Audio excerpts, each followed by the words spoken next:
And today I have the pleasure of introducing a woman of business. The speaker, who shall join us momentarily, worked for 13 years at the BBC.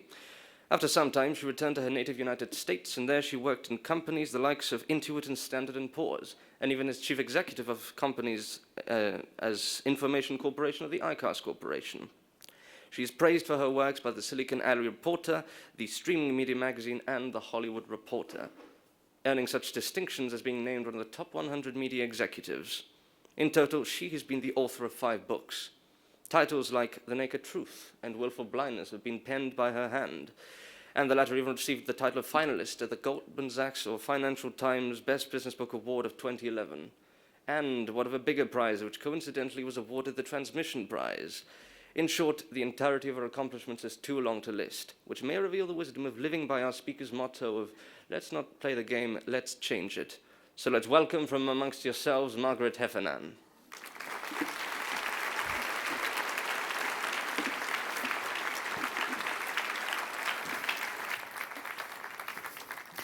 Thanks so much. Thank you. Thanks.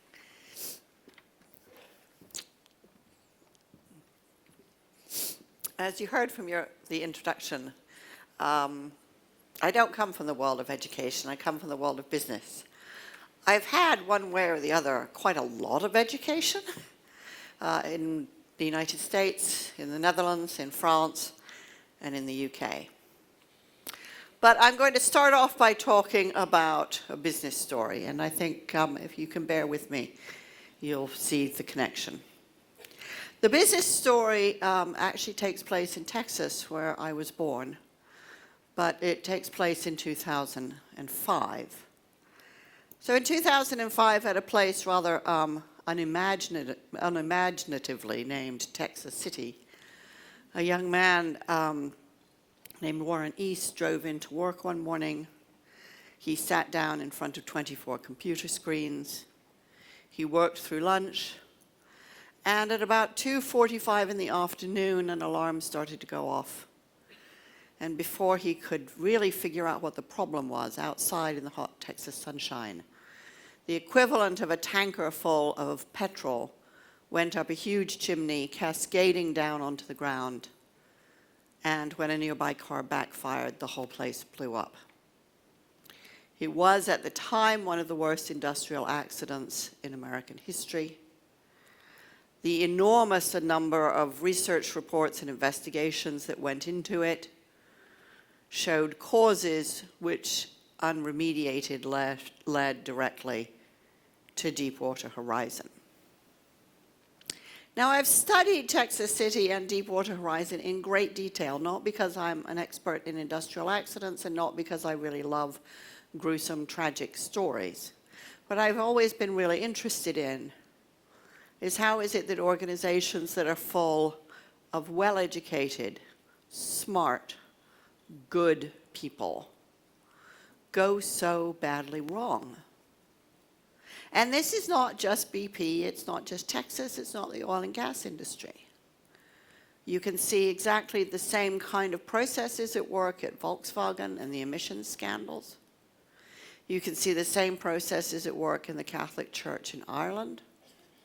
You can see the same processes at work in almost any banking failure or fraud, wide-scale fraud, such as we've seen recently in the United States, where it's not one or two bad apples, which is the usual alibi. You have very large numbers of people who are very well educated, have exemplary careers, excellent CVs, who somehow end up in a situation where they make extraordinarily poor decisions. And some of those decisions are circumstantial. One reason Warren can't really see what's going on is he's got 24 computer screens in front of him and he's trying to multitask. And actually nobody can multitask. Not even women. I know that's supposed to be our great claim to fame. Your brain cannot think about 2 things at a time. So I'm very interested, if this isn't about bad people, if it isn't that they just have a bad education, What is it that's going on in these circumstances? And these kinds of stories are in the news all the time. I first started writing about them when I wrote my book, Willful Blindness, and I sort of thought, well, now I've written the book, they'll stop, ha-ha. Right? They have fed the book in every country, in every industry. And so it's left me thinking, why have we produced so many people and so many institutions where good people do bad things? And so I'm really interested in processes and environment and so on. And one of the things that I've started becoming more than a little obsessed by is how we manage people. And generally speaking, how we manage people is like this. First of all, we select them very, very carefully. It's incredible these days how many interviews, I mean, as teachers you probably know this, but how many interviews you have to go through to get a job because everybody's evaluating you like crazy all the time. So we think that we can select for expertise, talent, character, all those things. So companies put a huge amount of time and effort into selection. And then we put a huge amount of time and effort into what we call management. And management has about 5 different phases or activities. We do a lot of oversight. We watch people a lot. We do a huge amount of evaluation. In some companies, full evaluations twice a year. Incredible numbers of evaluations of behavior, performance, and so on. We give people very restricted choices, hoping that therefore they won't make poor ones. We give people targets and rewards. If they do choose the right, make the right choice amongst their restricted choices, they get rewards. They may go up a grade, they may get a bonus, they may get a promotion. And we do all of this in a highly competitive environment where people are told if you don't keep moving up, you'll be out. That's how we manage people at work. And I think sometimes when I think about it and describe it like that, I think, isn't it incredible that we get away with it as managers? That we sit there surveilling, evaluating, measuring, marking, rewarding people inside this little competitive space. And they put up with it. And when we tell them to do things, they do them. At BP, the deep-rooted cause behind Texas City and Deepwater Horizon was cost cutting. Cutting costs 10% per year, every year, for 4 years.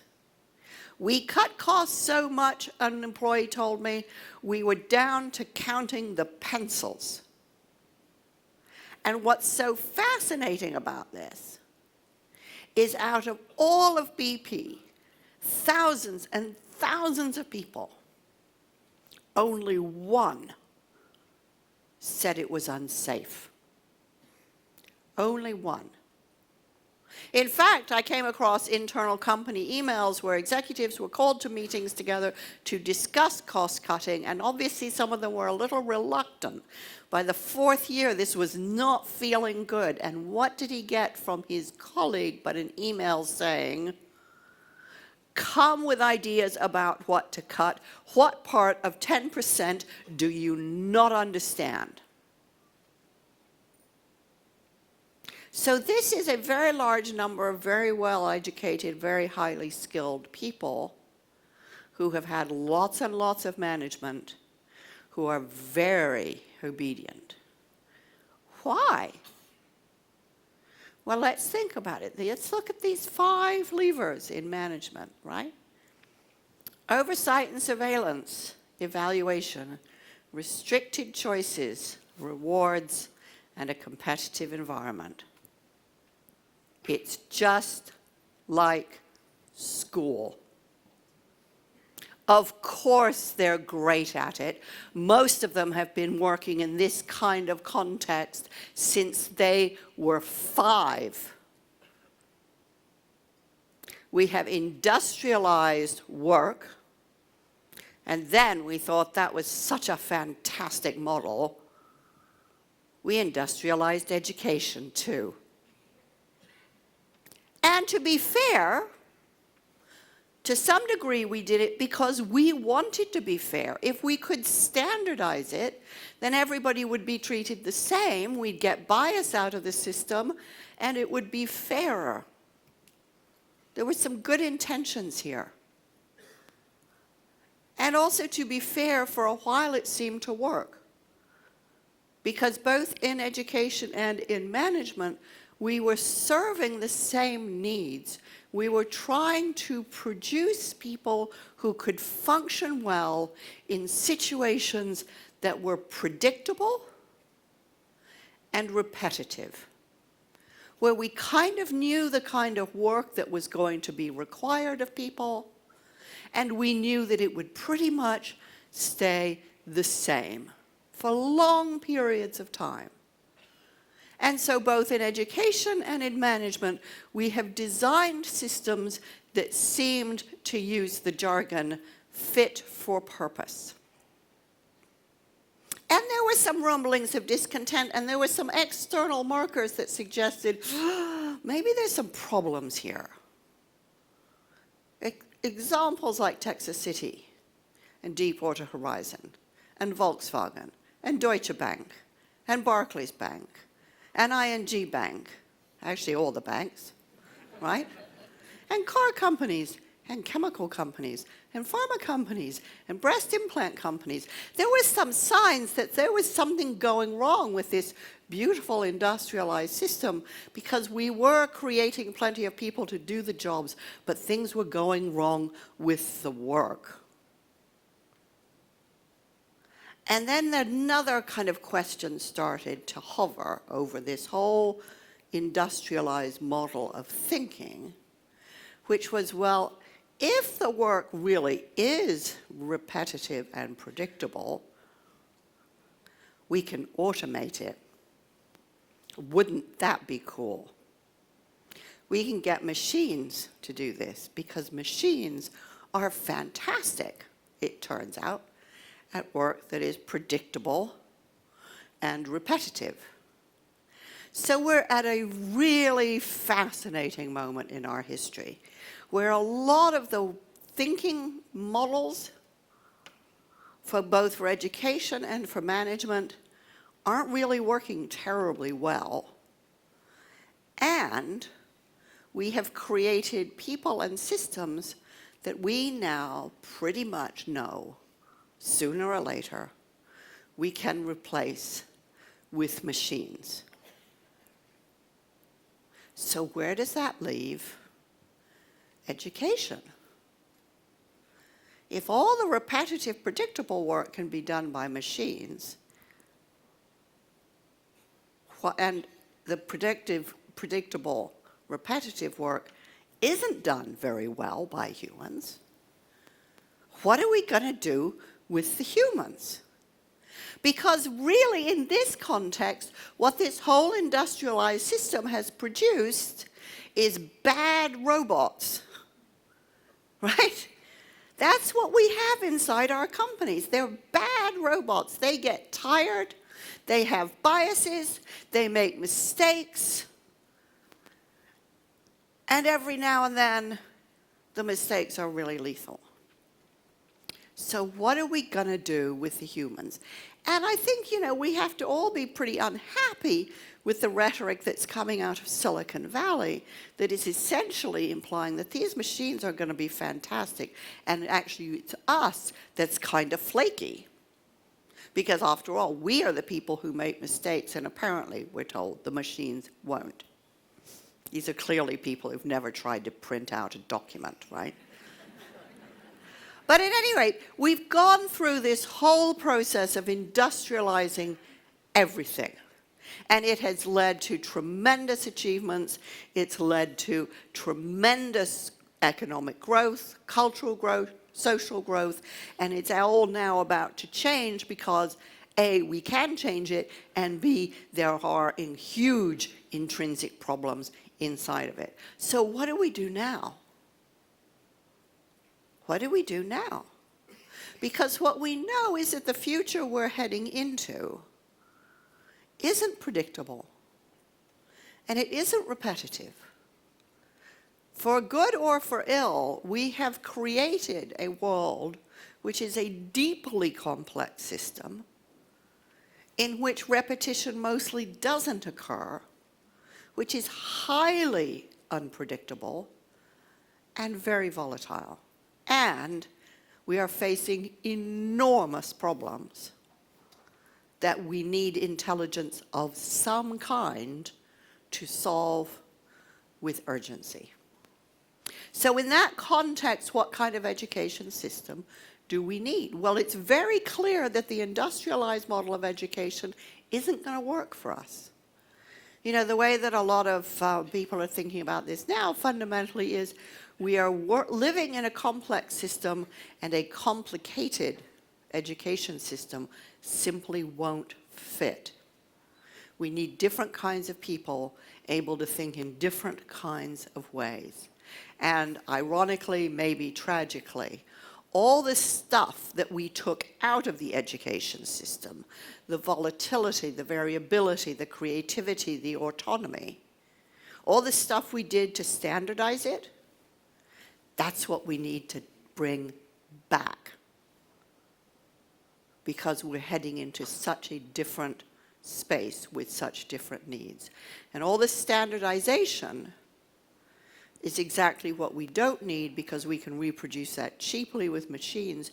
What we need now out of our education system is to identify, develop, enhance, encourage those aspects of humans which no machine can possibly replicate.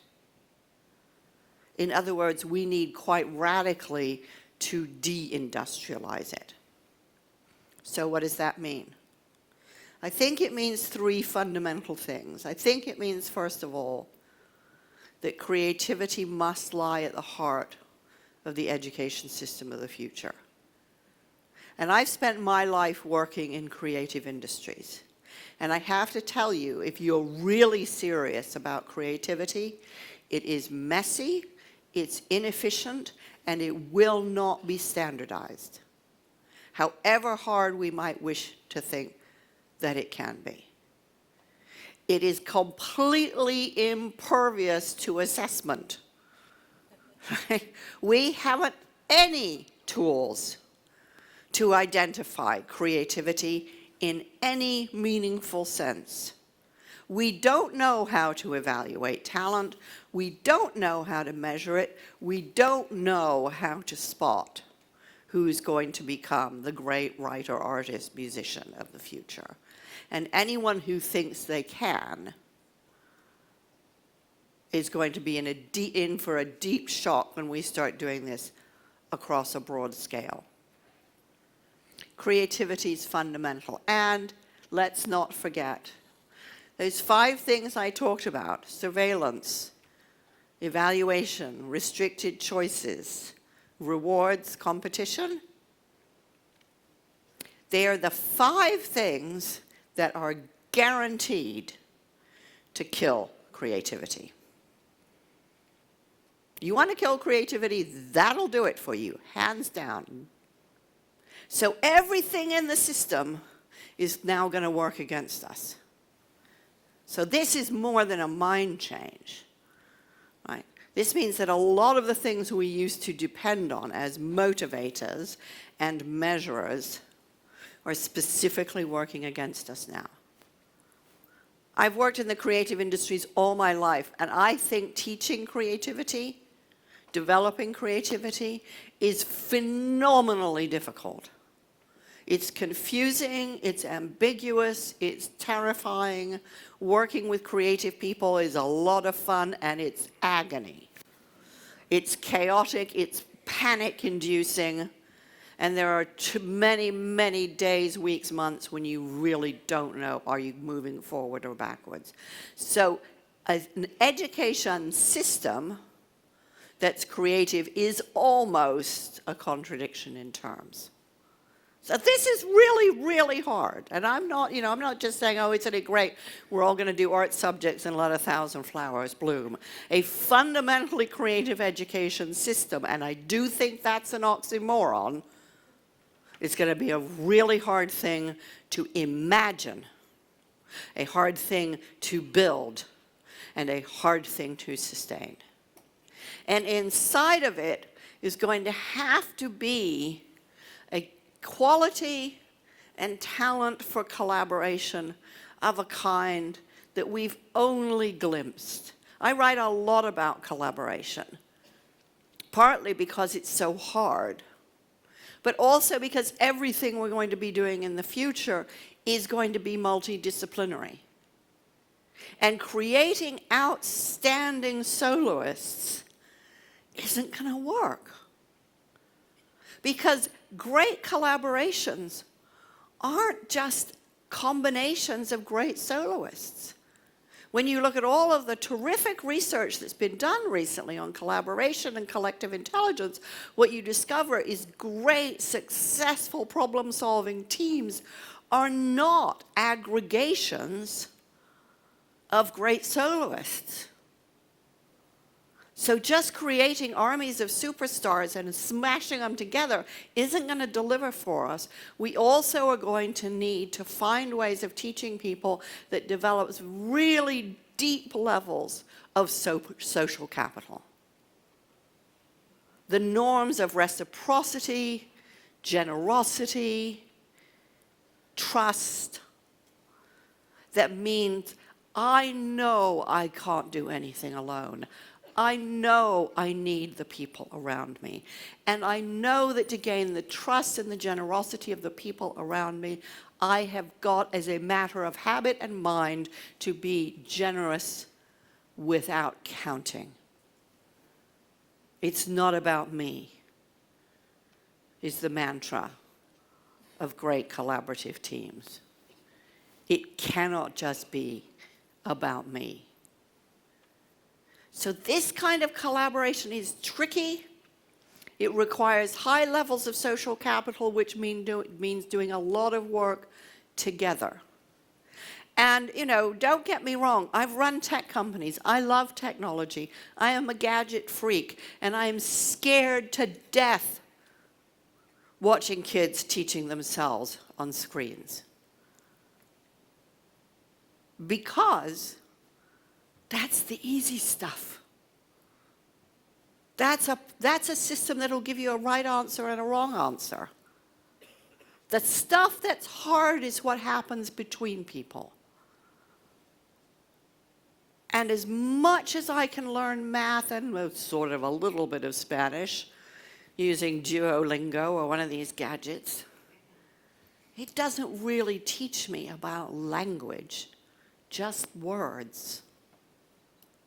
So I'm not saying we don't use technology, but we need to be really, really skeptical about what the trade-offs are, because all of these choices are trade-offs, and something is going to get lost.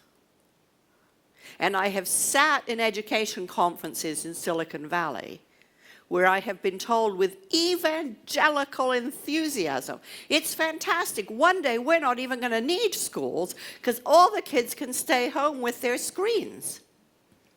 And I think, really? What kind of world is this? And by the way, does anybody want to live there?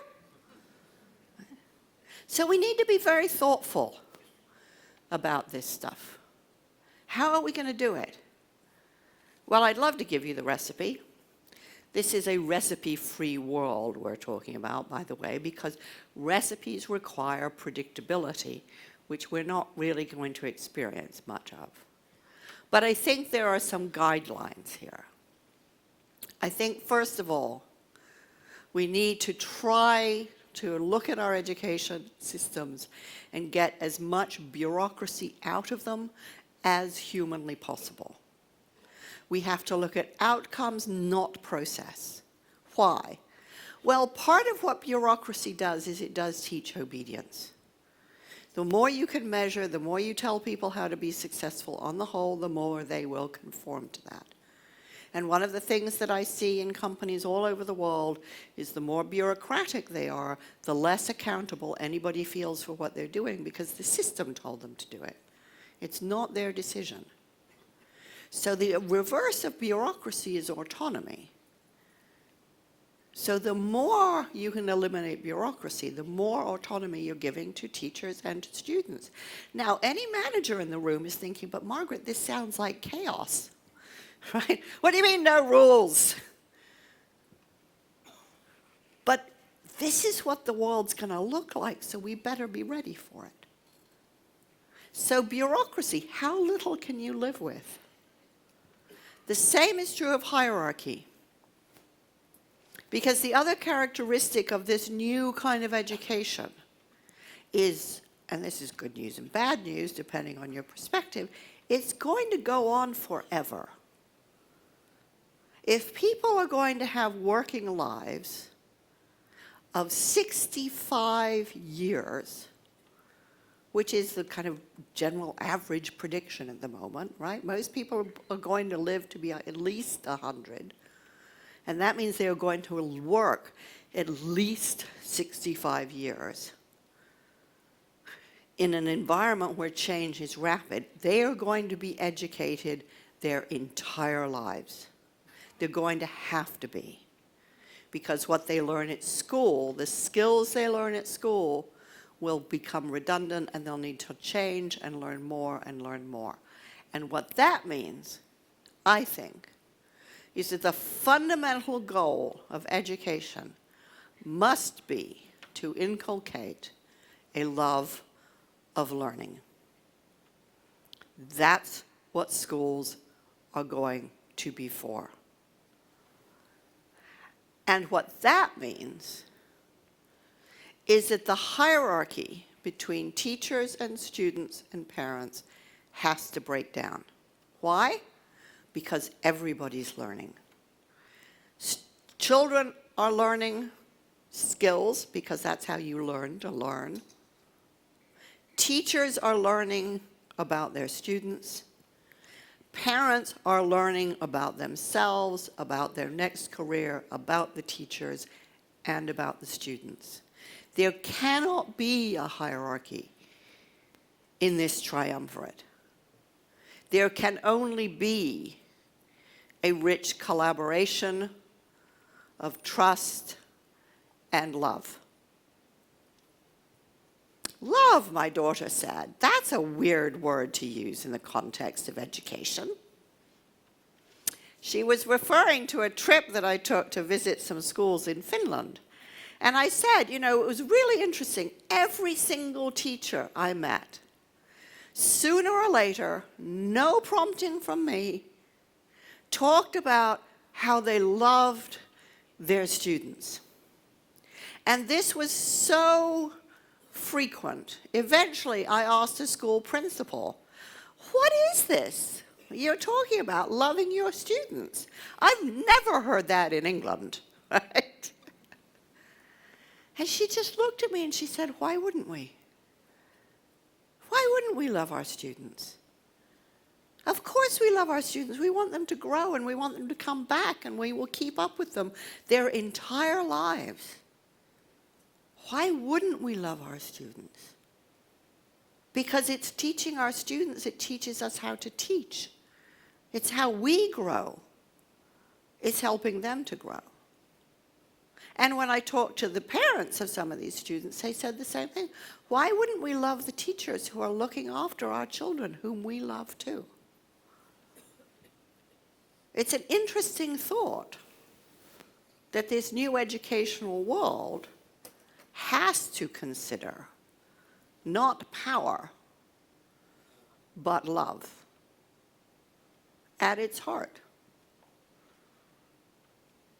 This is a very different kind of space we're heading into. And I have kind of mixed feelings about it. I'm sure everybody in the room does. It has to feel different. It can't just be different. It's going to have to be different. It's going to have to be something that you don't think at the end of it, when you graduate from university or you get your last degree, oh, thank God that's over. Now I can get on with real life. It has to be something that is woven into our lives from beginning to end. And what's it for? I think one of the hardest things in education is to remember that it isn't just for economic growth, although government policies and policymakers would have you think so. And it isn't just for law and order, so that society is safe. Education is a public good. It's what makes societies stable or unstable. It's what makes living in societies valuable or not valuable. It's what makes democracies work or not work. De Tocqueville said, for democracy to work requires the constant education of its citizens. And as somebody who carries a British passport, which is still an EU passport but won't be for very long, and someone who carries an American passport, which is a passport to a democracy but might not be for very long, I take this really seriously, because if I look at what's happening in the world politically at the moment, and I look at how that's happening, I think something in the education system here has failed badly. Because people can't tell a lie from the truth anymore, and they don't know how to think for themselves. Just like the guys at BP. They just accepted what they were told. And having lived through the Brexit vote in the UK, I find this very frightening. And as somebody who's still waiting for my postal ballot so I can vote in the US, I find this very frightening. Because in the end, you know, when we have this fantastic world of machines taking all the tedious work out of our lives, and maybe, hopefully, we all are in highly creative, rewarding, intrinsically rewarding jobs that stretch and grow us and keep us learning to the end of our days. We are going to be surrounded with systems and machines and processes that we have got to understand. And we have got to know how to challenge them and question them. We have algorithms operating in the United States, evaluating teachers and chucking out the bad ones, and nobody knows how those algorithms work. They don't know how to question them. They don't know how to question the results. And so good teachers are just kicked out. Nobody knows why, because nobody knows how the algorithm works, and it's a commercial product, so it's proprietary, which means it's secret. If we're going to protect the democracies that we have fought for, we need every citizen to have the capacity to challenge, to question, not blindly to accept what the new world of technology delivers.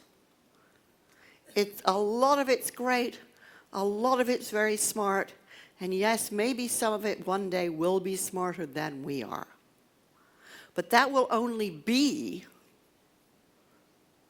if we relinquished our skill, our talent, our human ingenuity to ask hard questions and refuse to accept dumb answers. We have to set the bar higher and recognize that the point of education isn't to produce bad robots. it isn't to produce slaves. It's to produce great human beings. And I'd just like to end by quoting one of my favorite educationalists of all times, one of the early educationalists, Mary Wollstonecraft, a woman with immense moral courage, who was determined to do with her life what she believed in, who took enormous risks just to learn, who said, "Tomorrow always begins today." Thank you.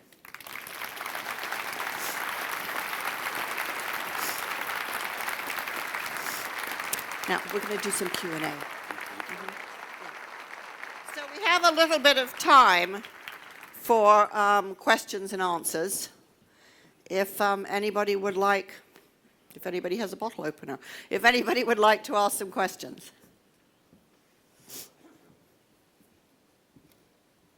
Everybody's still waking up.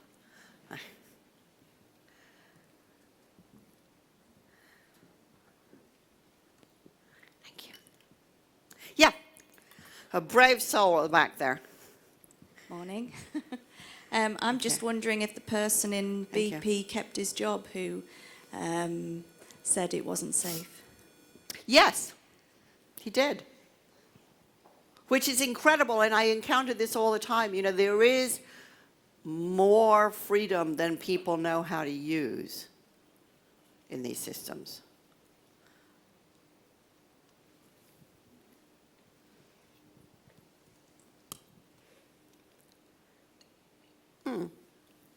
Here at the front. Go ahead, I'll repeat your question if you like.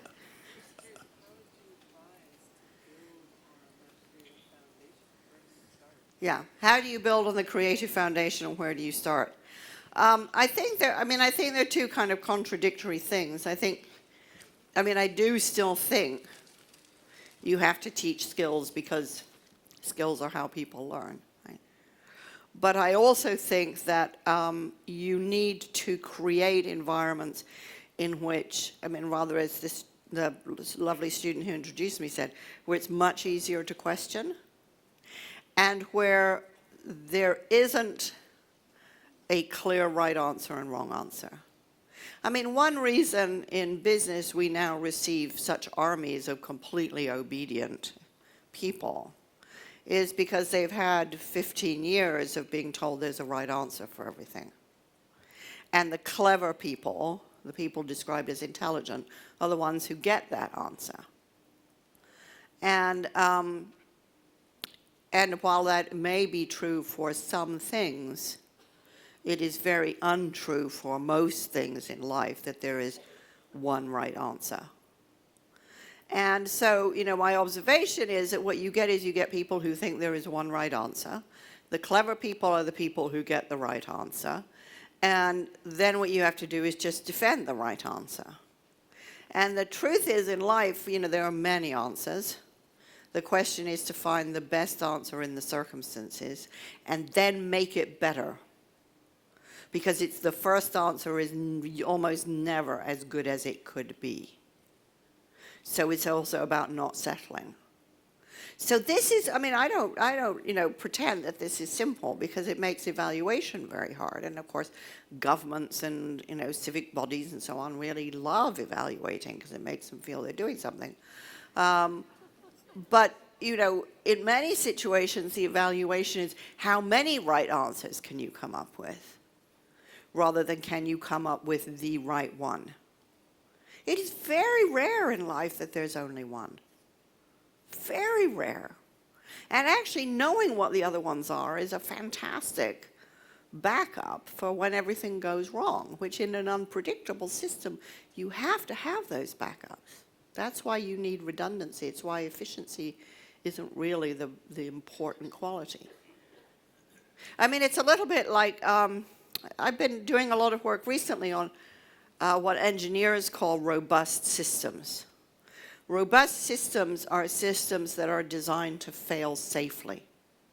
So for example, probably a lot of you flew here. You may not have known this, but you should be very grateful that you flew on a plane that operates multiple different software systems, operating multiple engines. And the reason for that is because if all the engines run on exactly the same software system, when one fails, they all fail. So having 4 is no great consolation, right? So you have lots of redundancy built in so that when one engine fails, you keep flying. So you need the capacity to think, when I'm answering a question, not what is the answer, what are the 4 answers?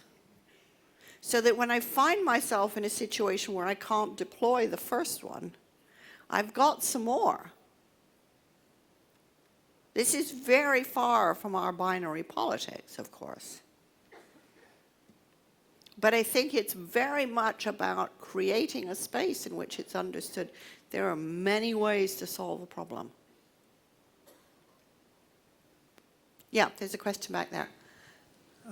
Good morning. Thank you very much for your really nice talk this morning. My question was on, you had 5 criteria possibly bad for creativity. I'm sorry, I only noted down 3. That's okay. Standardization, restriction, competition, something like that? Yeah, it's surveillance and oversight, evaluation, restricted choices, rewards, and competition. I was thinking about creativity in something like Formula One, you know, from the UK. You have these teams, and they have a lot of restrictions as to what they can do. They have to compete. They have you know, lots of deadlines and things, and we have so many automotive innovations have come directly from Formula One, airbags, etc. Are there sort of 2 types of creativity? I think you answered it in the previous answer about engineering. You have the creativity that will be innovative, but it comes under a great deal of pressure, a pressure cooker environment. And then you have the more artistic type creativity of scripts and performance. Yeah. I don't think so. I think there are 2 different faces to Formula One. The race itself is, on one level, highly predictable and repeatable. Right. It's pretty much the same thing all the time. It's quite different in that respect because it's so severely rules-bound from something like a football match, right, where there's lots and lots of options in every second, right? A Formula One race is quite a tightly bound system. And so within that system, there isn't a lot of room for creativity. But there, outside that, what feeds into it, there are thousands, probably millions of opportunities for creativity. So I think there's it's a very important distinction between the rules-bound environment, where choices are severely limited and predictability is quite high, versus these much more amorphous and ambiguous environments where opportunity and creativity is absolutely fundamental. And it's why, you know, and of course where things are highly rules-bound and highly predictable, they are much easier to automate because you need creativity so much less. That's why you can build systems that can play Go and beat all humans, because they're very tightly constrained. But life isn't, right? Shit happens. And it's incredibly unpredictable. I mean, it's astounding to think of all the things that have happened in the last year that were unpredicted. That's the core characteristic of a complex system. And if you can't predict it, that what you need is an environment full of people who can come up with lots of solutions really fast. And that's what you see in most businesses for which everybody's completely unprepared. Because they've spent their whole life saying, what's the right answer? First of all, it must be known, and secondly, there must be one. And the truth is, it isn't known, and there are probably 5. And you need 5 because 3 of them may be completely impossible to apply. So I think it's really important to be able to distinguish between these tightly rules-bound systems and boundary-free problems. Require very different kinds of thinking. Here. Yes. Thank you. We are privileged enough to work in an education system where we believe that we value the creativity in our students. However, we are still very proud to show off which universities our students go to, and we still come out with the phraseology of highly intelligent children could well be doctors in the future. We have our lovely hierarchy of the various different professions that we believe to show intelligence or not show intelligence. I wondered whether you have some indicators that you could give us in terms of how we can value creativity, and not just value, but incorporate within our rather examination-bound world the future of creative thinking, because at the moment it's not regarded as, you wouldn't talk about a child being highly creative, could well be a doctor. Yes. Although God knows we need highly creative doctors. It's very interesting. I was just saying to Liz earlier, my daughter started university this month. And I was talking to her, asking her how it was going. She said, oh, it's fantastic. She said, I love it. She said, it's the first time I've been anywhere when people say you're creative, they don't mean weird.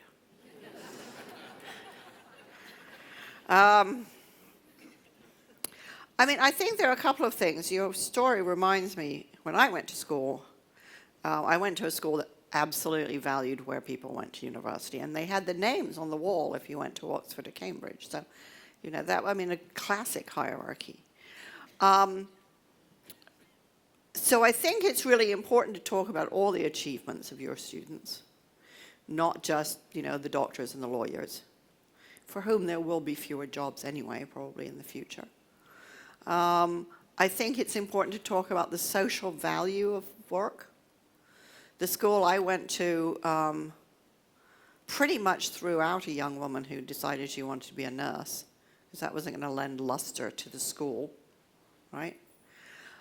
So I think it's important to talk about social value. I think it's incredibly important to regard as successful graduates, you know, starving artists and musicians every bit as much as, you know, doctors and lawyers and, God help us, economists. So I think it's, I mean, I may even come at this, you know, from a kind of inverted pyramid. I think being an artist is so hard. It is so frightening. It requires so many risks. You know, it makes, you know, going to the moon look easy. Because the whole point about creativity, and the reason it's so hard, is that you're having to create something that you probably can't describe and nobody's seen before. And so there are no handrails, there's no road, there's no map, there's no nothing. And to do this requires intellectual and emotional stamina of a kind that most people don't have by the time they're out of school. And it's interesting because I used to sit on the board of the Royal Academy of Dramatic Art in the UK. And the board was kind of half business people and half graduates. And the business people were very respectful and treated the graduates as though they were terribly fragile because they were artists. And at one point I said, you guys have no idea, these are the toughest people in the room. Every day they get up and the world says, you're useless, you're worthless, and nobody wants you. And they get up and work anyway. So I think we need to start valuing work in terms of grit, you know, Angela Duckworth's fantastic work, stamina, endurance, social value, social contribution. And I think that happens all over the place. There's a fantastic TED Talk by Barry Schwartz, which some of you I'm sure are familiar with, where he talks about the incredible value of a hospital janitor. And he talks about how the job description has stuff like, you know, check the supplies cupboard, mop the floor, and make sure the door handles are clean, and do the windows every 2 days, and all this kind of tactical stuff. But then he talks to the janitor about the work. And the janitor says, well, I did this floor twice because the father of the patient didn't see me do it the first time, and I know it really makes him feel better if he feels the place is spotless. Or I stayed late because I needed to get into this room, but the patient hadn't slept for days and finally was asleep, so I just waited. And he tells all these stories about huge contributions he's making to the life of the hospital, the life of the patients, the life of the doctors. And he's a janitor. And he's using creative thinking to solve problems every day. And none of that's on his job description. He's just doing it because he's human. And that's, I think, what we need to value. Yes, sir. My son is the starving artist. He's a musician. Okay.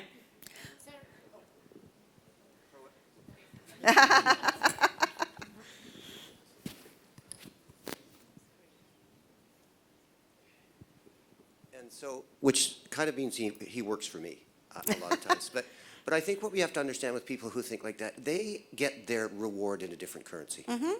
They wake up every day, and he performs on the street, and you like him or you don't, which means you give $1 or not. Mm-hmm. And they willingly accept that. And so I think one of the things that we have to really do in our school systems, we have to get away from the idea that the only valuable currency is money. And so again, when my son Absolutely. gets Yeah. up in the morning and he goes to his work, what he realizes is that his currency is that he brings smiles to the faces of people. And we've talked about this often. And very commonly, my friends and family will say, when's Jeff going to get the real job? And I say, he has a real job. He brings happiness. So I think that what we have to begin to do is really stress a world. And I believe that the creativity stuff, I mean, I actually believe that all kids are really creative. We beat it out of them with the quest for the right answer. But when you take a look at a person like this, the starving artist, again, who just gets up every day and soldiers on, knowing that very likely they can create the most wonderful thing in the world, and somebody else just doesn't like it or does, it's understanding that they deal with a different type of currency. And if you're to sit down with those people and have their friends, what you will find is not only are they the most interesting people in the world, but they're also really interested in you, your life, and all that kind of stuff. So it's really, again, about looking at a different reward system and a different currency that isn't about this obsession with money that we rely upon. I think that's an excellent point. I think also it takes courage to do that every day. You know, it takes incredible courage to go to every day put yourself up for rejection. Yeah. And nobody comes along and gives you an A star at the end of it. Yeah. Okay, and then I'll come back here. Yeah. So to add into this, like the importance of creativity, I think it's very important. What occurs to me is when I read Auschwitz by Primo Levi, he actually said that the only people that were, they were starving, were able to survive, were the people that assembled together, did art, played instruments, or wrote, or read poetry. So they were the only ones that could survive. So that's true. Yeah. No, I think that's right. And it absolutely, you know, art is one of the mechanisms which brings people together and takes them out beyond their ego. There was a question here. Yeah. I'll repeat your question, don't worry. One of the ideas that I believe are widely spread in the education world, Yeah. that I believe are so counter creativity, is the concept of best practice. Yes. And I think we need to really think about that. when you say something is best practice, it's like you're saying, I'm not going to think about my situation. I'm not going to try to read what my real needs are and try to come up with many solutions and ideas and try them out and go through this rigorous process. I'm just going to import something and implement it in my setting. And that usually results in failure. Well, I think what's really interesting here is, I mean, I think there's value in best practices, right? I don't think there's ever best practice. I think there are lots of best practices.